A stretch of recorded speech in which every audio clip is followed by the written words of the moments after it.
here we are basically trying to understand what are the things we can do to achieve work-life balance, right? And here it is the ability to maintain a healthy balance between the professional and personal life. Professional and personal life. Okay? For me, it was having to work long hours in the office and little time for the family. In fact, now that my parents are getting on, I need to also look after them, and this is worrying me too. This is so true. One of the reasons I left the workforce was to have time to look after my young children, and I could not cope with work demands. So very real reasons, right? Very real reasons. So let me ask you, what are the things in your life now that's affecting your work-life balance? You heard from John, you heard from Sarah. What about you guys?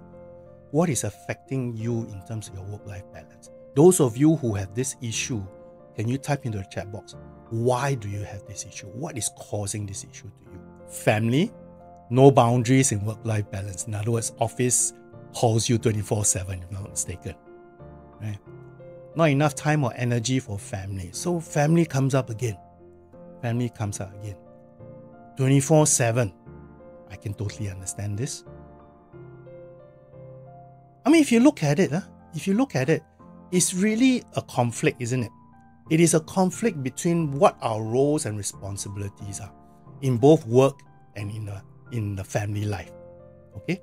Now, there are a lot of theories. As a career coach, I actually bring my coaching students through a bunch of these theories about how conflicts in life and work actually generates stress and depression among job seekers.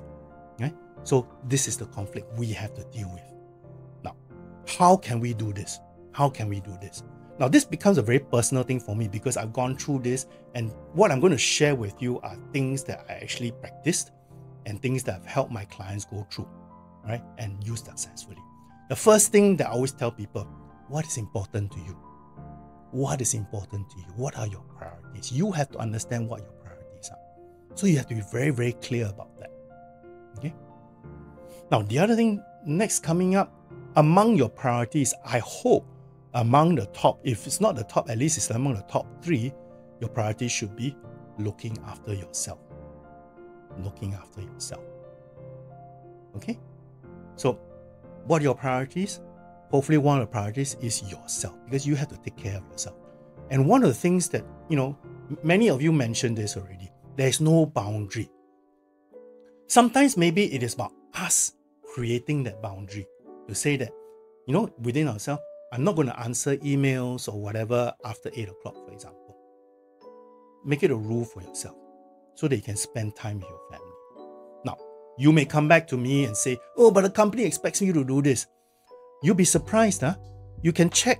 Sometimes you can check with your bosses, to say that whether that is an expectation or not. Many a time it is something that we create ourselves. It is not your boss's expectation, but we create ourselves. Okay? So you'll be surprised. Many companies now are very, very aware of mental well-being. Okay? And one of the biggest causes of mental stress is having no boundary at work. Many companies are very aware of that. Okay? So if that is something that's causing you stress and concern, highlight this. Okay? If you can't control it, highlight this. Okay? Now, those of you who are above 40, chances are you are working with teams. So can you delegate some of the work to your team members? Right? Is there a way to have a better flexible work arrangements, whether it's working from home, whether it's working on a project basis, whatever? Consider all these opportunities, right? And the other thing that I want to really make sure we understand, especially for high flyers, people who are very aggressive in their career or have been very aggressive in their career, you always set very high standards, high benchmarks. Create goals that are achievable. Don't try and stress yourself out to such that I want to achieve this, you're going to push yourself out at the expense of everybody else around us. Okay? So that is the key thing that you need to understand. I saw this comment and said most SMEs work 44 hours or more. Possibly true, right? But most SMEs are also in a position to create flexibility around the work styles, the work environments. That's one. Okay? If they are not doing that for you, or if you feel that that cannot be done, then maybe you have to ask yourself the question is whether that particular SME is the right company for you. Because if this is work-life balance is your priority, then you have to ask yourself, what can I control? If you cannot control the way the SME works, right, then what is the other alternative? You have to ask yourself very, very strongly that. Hi, thanks for watching this video. If you like what you've seen and can't wait for the next one, don't forget to like and subscribe to my channel in the link below. See you soon.